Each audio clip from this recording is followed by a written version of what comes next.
मी मागच्या वेळी देखील एकनाथ शिंदेचा व्हिडिओ या ठिकाणी ऐकवला होता, शक्तीपीठ नको रद्द केला म्हणून त्यांनी जाहीर केलं।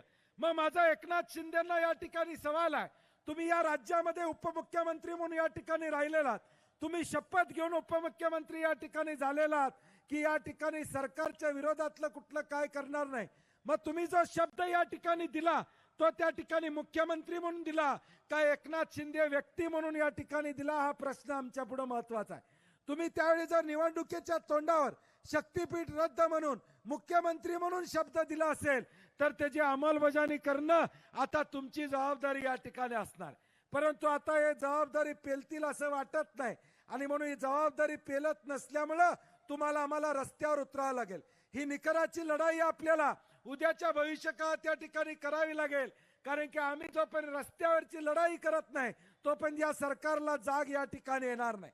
आज त्यांना काय वाटतं, लोकसभेच्या आधी निर्णय झाला, आज अध्यादेश काढण्यात आला की कोल्हापुरातला रस्ता या ठिकाणी रद्द झाला, मग पुन्हा अध्यादेश कसा निघाला हा प्रश्न या ठिकाणी महत्वाचा आहे।